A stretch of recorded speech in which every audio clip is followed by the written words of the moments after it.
presidente de la ciudad apoya los cambios que la delegación del Gobierno está introduciendo en la dinámica de la frontera y que ha mejorado la circulación de mercancías. Con todo, admite que aún queda mucho por hacer, pero se ha mostrado firme en la lucha contra el fraude a la hacienda pública y la competencia desleal al comercio ceutí.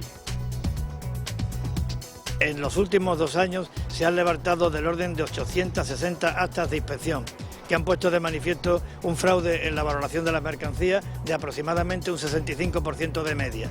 Eso nos dice que el problema existe y eso nos dice que tenemos que insistir y poniendo medios para combatir esta economía sumergida, esta competencia desleal y este fraude. Buenas noches. Un comercio del que precisamente surge un movimiento anónimo que a través de las redes sociales ha convocado una concentración frente al Palacio Autonómico este lunes por la mañana para protestar y exigir soluciones a la situación de bloqueo que circunstancialmente se registra en el paso fronterizo. Un movimiento que entre sus sugerencias pide la apertura de un paso por Benzú, algo inviable por la negativa de Marruecos, pero además una medida que pudiera tener una consecuencia peor, que llevase a Ceuta a soportar mucha más presión demográfica de la que soporta ahora al otro lado de la frontera. Tampoco creemos que sea conveniente facilitar el que en torno a Benzú se origine en el otro lado de la frontera una concentración demográfica que pueda significar una presión añadida respecto de los servicios y la seguridad superior a la que ya Ceuta soporta a través del Tarajal.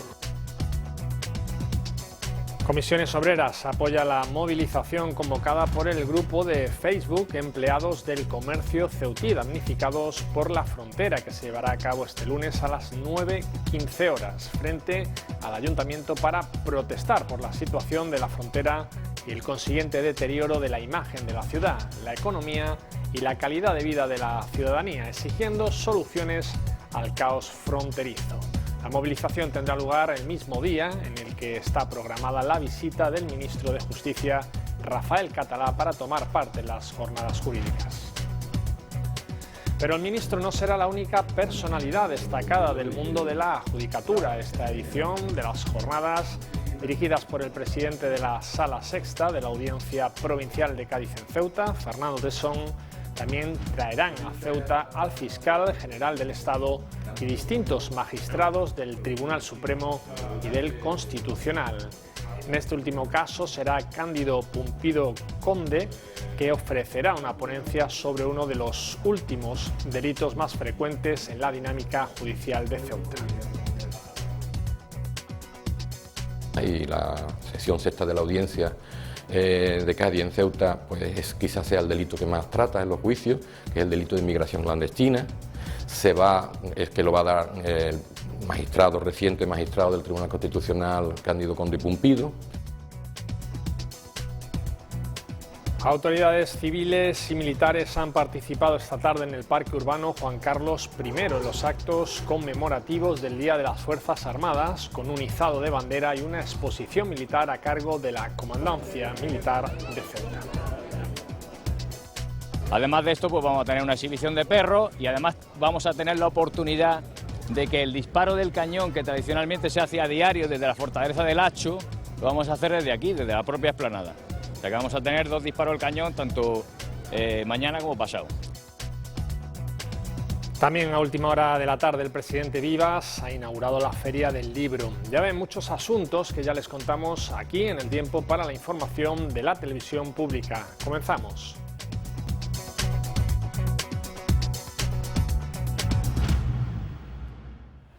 Un día más hablamos de la frontera. En esta ocasión ha sido el presidente el que ha destacado la mejora de la situación en las últimas semanas con vistas a mejorar la seguridad e integridad de las personas. Una seguridad que es compatible, según Vivas, con la actividad económica y comercial siempre y cuando sea legal.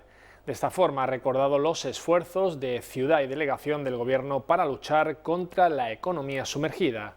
Y ha dado un dato: las 860 actas de inspección levantadas en los últimos 2 años por los servicios tributarios de la ciudad cifran en un 65% el fraude en la declaración de las mercancías que entran en Ceuta.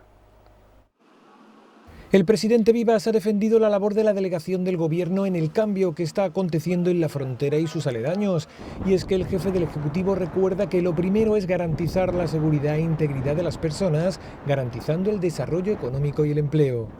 Ya no se producen esas cargas policiales, ya no se producen esos hacinamientos, ya no pernocta nadie en los polígonos, ya no existen esos bultos voluminosos e insoportables, por tanto eso se ha solucionado. Seguimos teniendo otros problemas, seguimos teniendo el problema del impacto que la frontera y su fluidez tiene en el comercio y por tanto en el empleo en Ceuta.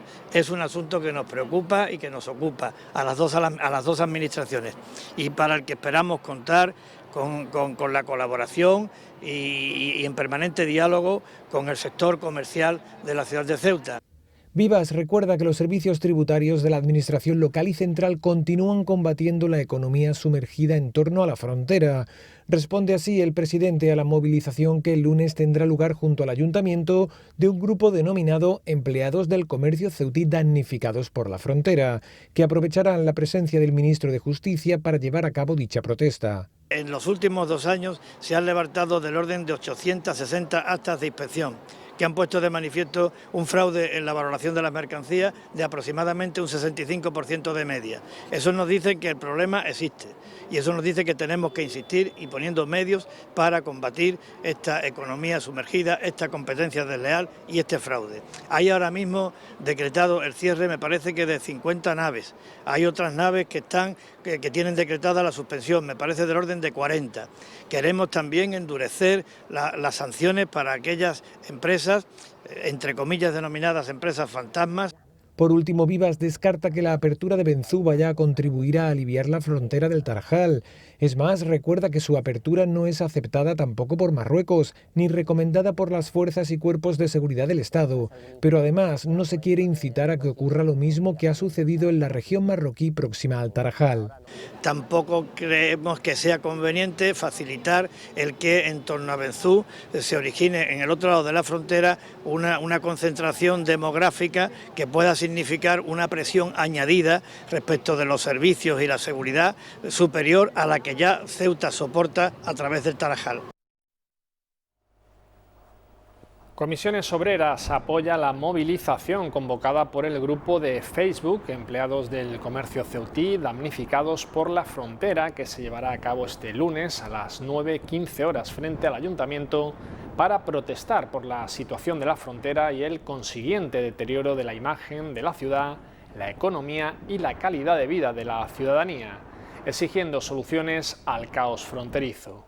Como hemos apuntado, la movilización tendrá lugar el mismo día en el que está programada la visita del ministro de Justicia, Rafael Catalá, para tomar parte en las jornadas jurídicas. Como les decimos, el próximo lunes el ministro de Justicia, Rafael Catalá, visita Ceuta, donde se reunirá con Juan Vivas e inaugurará las 8ª jornadas jurídicas. El ministro de Justicia visitará las obras del edificio de los juzgados de Ceuta y se reunirá con los operadores jurídicos de la ciudad autónoma. A mediodía impondrán la cruz distinguida de primera clase de la Orden de San Raimundo de Peñafort a Francisco Olivencia. A continuación entregará el galardón al mejor artículo de la primera edición del Premio Manuel Olivencia, organizado por el Ilustre Colegio de Abogados de Ceuta, a la investigadora María Victoria Álvarez. Previamente inaugurará a las 9:30 las 8ª jornadas jurídicas de Ceuta. El gobierno local va a estudiar junto a los parlamentarios nacionales el acuerdo al que ha llegado en el Congreso de los Diputados Nueva Canarias con el Ejecutivo Central para aumentar las bonificaciones al transporte entre islas. En principio, Viva recuerda que el transporte de los ceutíes se realiza principalmente hacia la península, no hacia las islas, pero que en cualquier caso estudiarán la posibilidad de aplicar alguna medida similar en el estrecho. En cualquier caso, el presidente recuerda que el principal objetivo es el de abaratar el transporte marítimo, pero no solo para los residentes, sino para todo el mundo. En este asunto hay que tener en cuenta que el objetivo fundamental que mantiene y defiende el gobierno de la ciudad, como ha reiterado ya en muchas ocasiones, es tratar de abaratar el precio del transporte marítimo con la península para todo el mundo, no solamente para el residente. Creo que nosotros con este posicionamiento lo que estamos es subrayando también el interés que para la actividad económica y para el turismo tiene un abaratamiento de todo el precio marítimo. Este asunto, el del transporte marítimo y además aéreo, será abordado con el gobierno de Melilla en la cumbre que ambas ciudades mantendrán en Málaga el jueves 1 de junio. Una reunión en la que también se hablará de financiación autonómica, de política fronteriza y de desarrollo estatutario.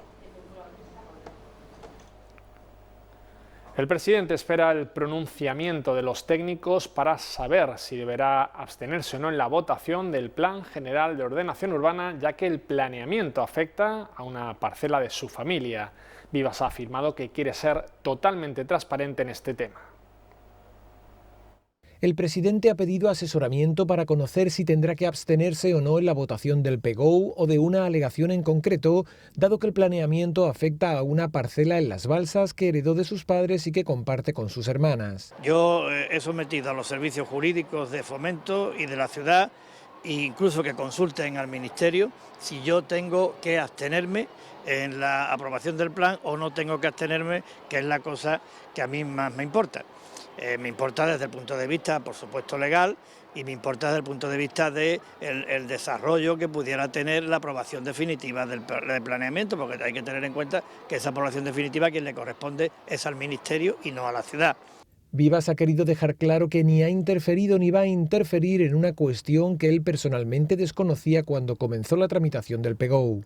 Aquí va a haber absoluta legalidad, como no puede ser de otra manera, y aquí va a haber absoluta, como hay, transparencia. Pero yo quiero que quede muy claro que no he interferido para nada en que esta propiedad fuera tratada de una manera u otra, que según los servicios técnicos de la ciudad no hay ningún trato beneficioso para la propiedad, ni en esta ni en ningún otro ámbito del plan, y que me abstendré o no en función de lo que digan los servicios jurídicos. En caso de que el presidente deba abstenerse, Vivas espera que el documento salga adelante con el mayor consenso posible. Esperamos que el documento de planeamiento se apruebe con el mayor respaldo político posible. Hay que tener en cuenta que es un documento que no se hace para hoy. Es un documento que, bueno, figúrese la antigüedad que tiene el vigente desde el 92. Esto tiene un largo recorrido en el tiempo. Cuanto más apoyo político tenga, más garantía de estabilidad del documento. Precisamente este viernes han mantenido una reunión representantes de la Confederación de Empresarios, la Asociación de Promotores, el Colegio de Abogados y el Colegio de Arquitectos para abordar el tema del Plan General de Ordenación Urbana en Ceuta.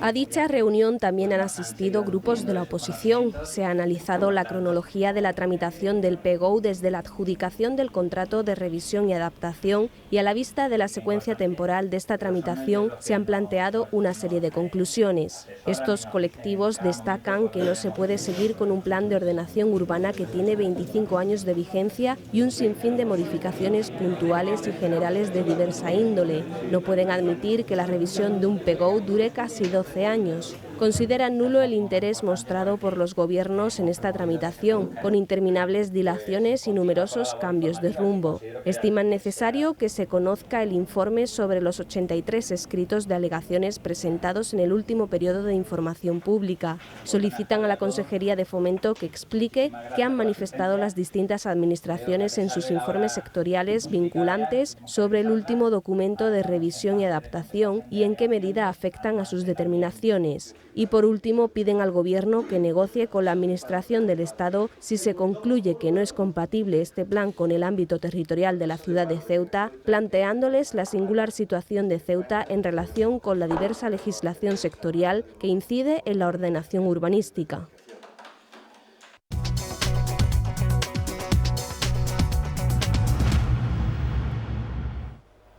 El director de las 8ª Jornadas Jurídicas de Ceuta, el magistrado Fernando Tesón, ha realizado unas declaraciones a la pública en vísperas del inicio de estas jornadas, el próximo lunes, de esta importante cita de la Judicatura, donde todos los ponentes son personalidades y los contenidos son de la máxima actualidad.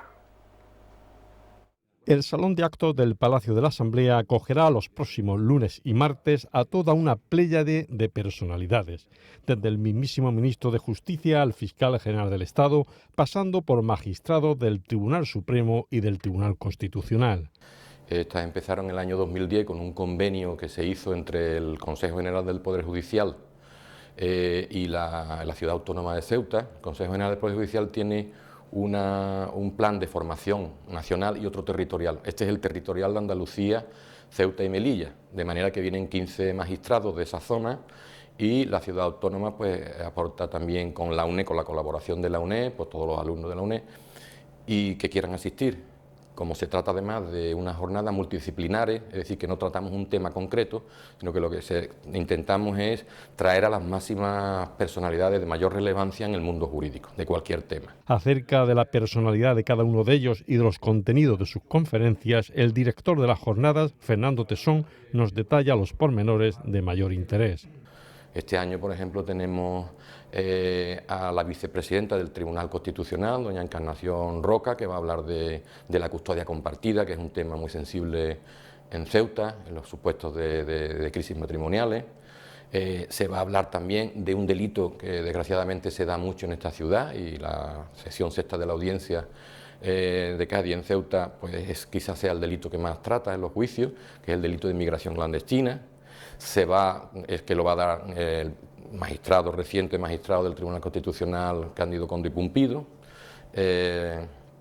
También se va a hablar de la jurisdicción militar y su anclaje constitucional por la única magistrada que hay en el Tribunal Supremo, en la sala de los militares del Tribunal Supremo. En esta gran cita está previsto que se entreguen el premio Manuel Olivencia y que a su hermano, Francisco Olivencia, se le imponga la Gran Cruz de San Raimundo de Peñafort por parte del ministro de Justicia. Estamos en contacto y vamos a darle la... Un tema de tanta actualidad como las cláusulas suelo y los intereses bancarios abusivos serán abordados en estas jornadas jurídicas de Ceuta por el magistrado del Tribunal Supremo que formuló su voto particular en contra de sus dos compañeros y que luego el Tribunal de la Unión Europea le dio la razón. El control de transparencia en el modelo de protección del consumidor y su implementación en el sistema financiero será expuesto por el magistrado del Supremo Javier Orduña Moreno. Otro asunto a destacar es la ponencia sobre el deporte ante el derecho. Se hablará de la problemática que tanto se está dando que hablar en estos momentos, no solamente en Ceuta, sino a nivel nacional, como son las cláusulas abusivas bancarias y las cláusulas suelo. Lo que a veces se ha tratado en este tipo de jornadas es el derecho ante el deporte, que es una ponencia que va a dar el presidente del Tribunal Administrativo del Deporte, don Enrique Arnaldo Alcubilla, que es un experto en una materia especializada, pero todos sabemos la importancia que tiene hoy día el deporte, sobre todo el fútbol a nivel social y económico, y que genera también consecuencias jurídicas que van a ser tratadas precisamente en esta ponencia, que yo creo que va a ser muy interesante. El conjunto de ponentes es de muchísimo nivel, lo que le confiere a estas jornadas jurídicas un gran prestigio a nivel nacional. Es decir, se trata de una jornada de muchísimo nivel. A nosotros nos sirven para que las autoridades y las personas relevantes a nivel nacional miren hacia Ceuta, y aprovechamos para mostrarles nuestras inquietudes. Y bueno, son ya las octavas jornadas, yo creo que se han consolidado perfectamente, que van a seguir y normalmente suelen ser un éxito, la verdad. Las ponencias abordan cuestiones candentes sobre las que se reflexiona y en las que se buscan soluciones. La verdad es que sí, que las calificaciones que se le dan en el Consejo General del Poder Judicial son las máximas y atraen mucho interés de cualquier colectivo. Este año, digo, pues bueno, está el Ejército, todo lo que está relacionado con las crisis matrimoniales, divorcios, menores, etcétera. O sea que en este año también el derecho bancario, es decir, que cada temática puede atraernos a un colectivo diferente. Procuramos casi siempre intentar traer temas que afecten más específicamente a Ceuta.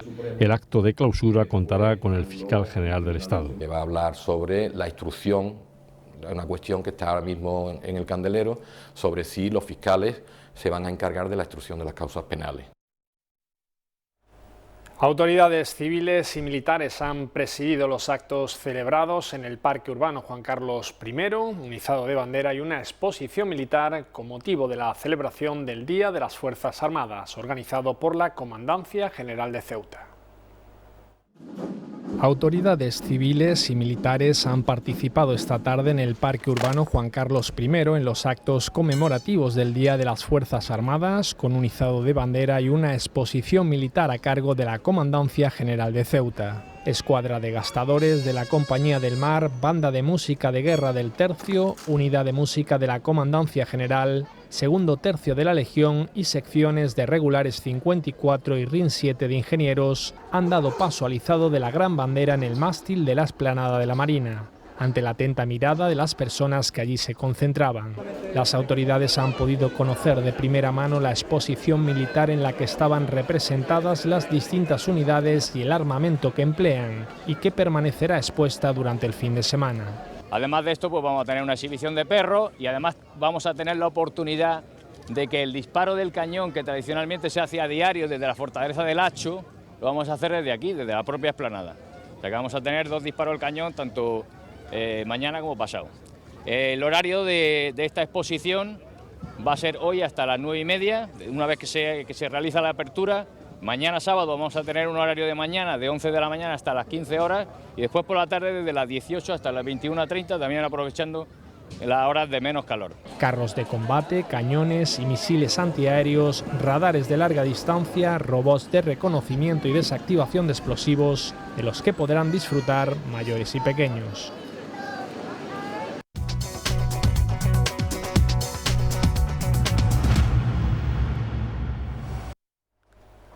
El presidente y el delegado del Gobierno, los parlamentarios nacionales, el director provincial del MEC y varios consejeros del Gobierno local han acudido a la clausura de la Semana Cultural del Colegio de la Inmaculada en la Plaza Nelson Mandela. Una semana cultural que ha estado dedicada a nuestro país, España. Así que los alumnos de cada curso iban vestidos representando a una autonomía en un colorido pasacalles que ha culminado en dicha plaza con la presencia de las autoridades y donde se ha leído un manifiesto en defensa de la unidad de España, finalizando el acto con el himno nacional. El Consejo de Gobierno ha abordado diversas cuestiones referentes a ámbitos como medio ambiente, juventud y deportes y fomento. La Consejería de Medio Ambiente y Sostenibilidad licitará la retirada del reciclaje de aceites vegetales mediante un contrato de adjudicación por un periodo de 2 años prorrogable a otros 2 más, mediante el procedimiento de subasta inversa, adjudicándose a la mayor oferta que se presente, por lo que se parte de 0 euros. El objetivo de esta licitación es la necesidad medioambiental de lograr un medio ambiente más sostenible, por lo que se hará una campaña de concienciación para que los ciudadanos hagan uso sostenible de los contenedores que se instalarán al efecto. La Consejería de Juventud, Deportes, Turismo y Festejos concede una subvención de 460.000 euros al Club de Piragüismo Los Delfines para su escuela de tecnificación, que atiende no solo a sus propios deportistas, sino también a colegios y hace cursos de verano, asistiendo a un total de 1.302 usuarios. La misma Consejería de Fernando Ramos otorga al Club Natación Caballa una subvención de 90.850 euros para el ejercicio 2016-2017, a fin de sufragar los gastos de los equipos de categoría nacional. A la Consejería de Fomento han llegado 2 solicitudes de licencia para la implantación de otros tantos gimnasios en las calles Independencia y Velarde. Otro asunto relacionado con esta misma consejería es una propuesta de acuerdo de los ficheros de Administración Pública para que cualquier alegación que se haga a la próxima publicación del Reglamento de Disciplina Urbanística tenga que estar amparada en la Ley de Protección de Datos. Este tema se resuelve una vez esté aprobado. El Partido Popular ha comenzado un ciclo de conferencias y charlas sobre temas actuales relacionados con sociedad, política social, educación y sanidad. Este jueves, el vicesecretario de Estudios y Programas, Carlos Rontomé, expuso una charla sobre el populismo, la palabra del año en 2016, elegida por la Fundación del Español Urgente.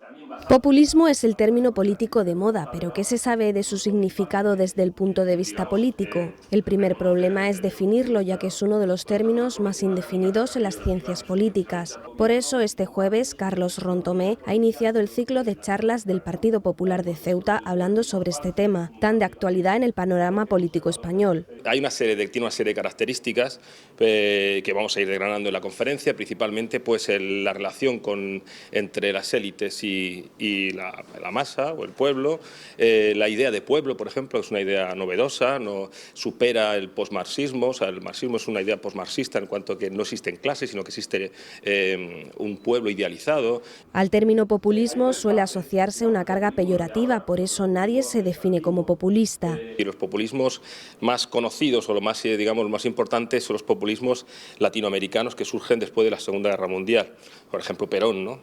Entonces el peronismo digamos que tiene una carga peyorativa, ¿no? Igual que el populismo, por lo tanto, está relacionado con esa carga peyorativa, entonces nadie se quiere reconocer como populista, ¿no? Es una cosa que a casi nadie le gusta que reconocerse como tal. Hay que saber diferenciar entre populismo como idea política y actitudes populistas. En ese tipo de actitudes caen muchas veces muchos partidos que no son, o muchas opciones ideológicas que no son populistas, y no hay que confundir tampoco populismo con demagogia. La demagogia es una forma de un discurso que se da en muchos partidos y se da en muchas opciones políticas, no solamente el populismo.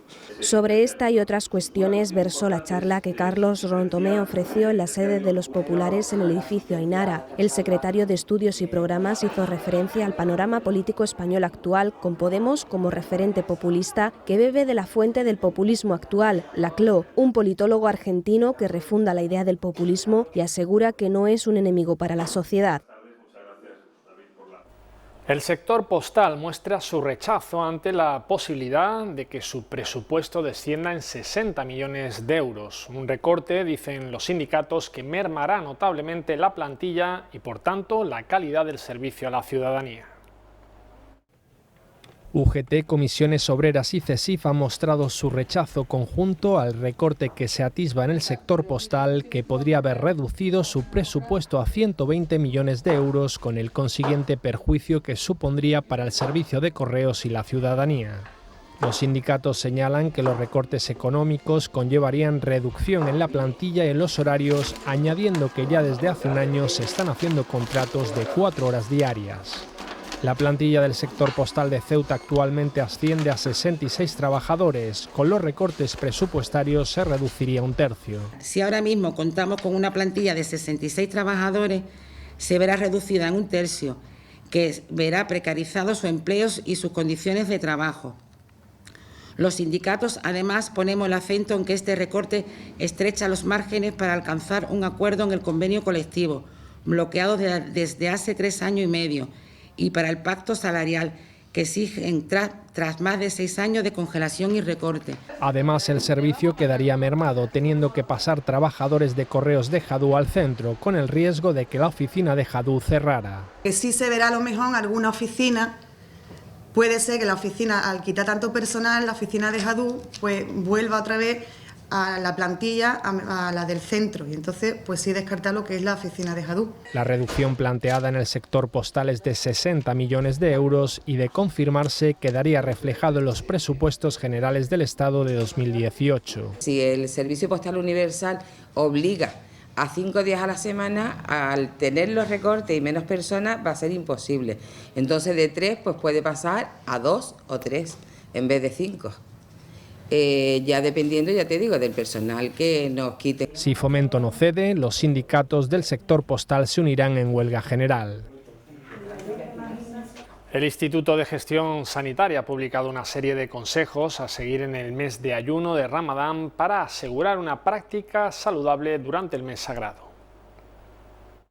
Por lo general, un organismo sano está preparado para soportar el esfuerzo que supone el mes de ayuno de Ramadán. Aún así, conviene recordar algunos consejos importantes, como comer y beber de madrugada antes de iniciar el ayuno, finalizar el ayuno comiendo con moderación y, si se va a hacer ejercicio durante el día, mejor a primera hora de la mañana. Si su médico le aconseja un análisis o tratamiento, debe consultar si el uso de esos medicamentos se puede ajustar al horario del ayuno, o, si es posible, aplazar los análisis hasta después del Ramadán. Si no es así, no debe comer después de las 12 de la noche, pero puede y debe beber agua hasta el alba. Si va a hacer un viaje conduciendo muchas horas, debe interrumpir el ayuno porque la falta de azúcar puede ponerle en peligro. Las personas ancianas sanas en principio no tienen inconveniente en ayunar. Si padece una enfermedad crónica, debe informarse sobre si le está permitido ayunar. Si toma un tratamiento de forma habitual, informe a su médico o enfermera para adaptar los horarios de medicación al ayuno y realizar un control más estricto de su enfermedad.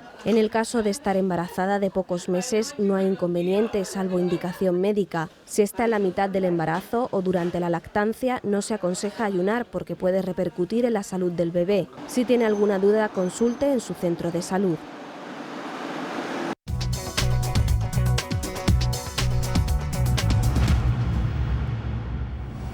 Tiempo ya de conocer las previsiones meteorológicas para los próximos días. Cielo poco nuboso para el sábado con temperaturas que oscilarán entre los 22 grados de máxima y los 17 de mínima. Viento flojo de levante.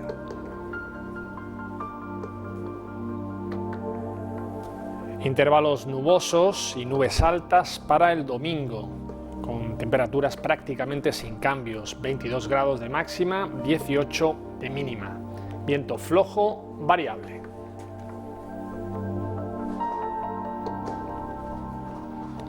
La farmacia de guardia es de Guindos, en la calle Real 61.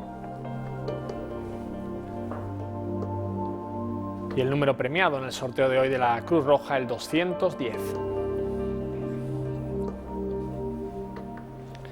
Gran éxito de la primera representación teatral de Art Factory. Los Niños Perdidos de la señorita White congregó ayer por la tarde a más de 200 personas que disfrutaron de lo lindo de esta obra para niños y para grandes. Un salón de actos del ayuntamiento abarrotado disfrutó de lo lindo con la primera apuesta teatral de Art Factory.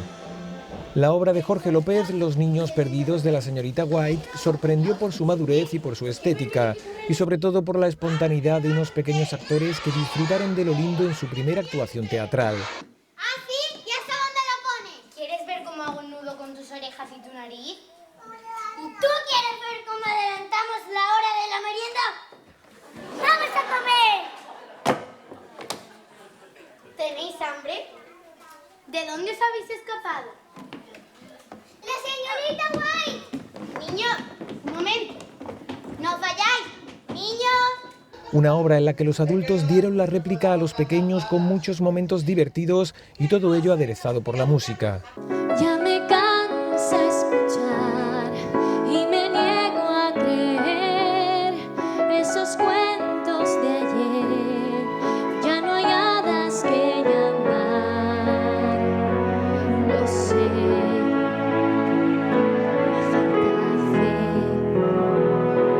En definitiva, un gran éxito para los alumnos del aula de teatro de Art Factory y que ha dejado a todos los presentes con ganas de más.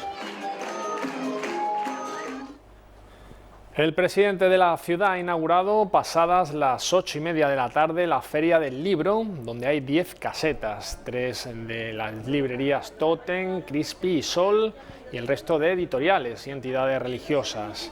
A Juan Vivas le acompañaban el consejero de Educación y Cultura, Javier Celaya, y la consejera de Presidencia, Mabel Deu. En el recinto de la feria, en la Plaza de los Reyes, había varios escritores firmando libros como María Miaja y María José García en el stand de la librería Totem. Los niños también han tenido su espacio con actividades lúdicas de animación en las que han participado. En su recorrido por la feria, Juan Vivas ha saludado a libreros y ciudadanos. Es todo, tiempo ahora para 4 culturas y después la representación teatral Los Niños Perdidos de la señorita White. Disfruten del fin de semana, buenas noches.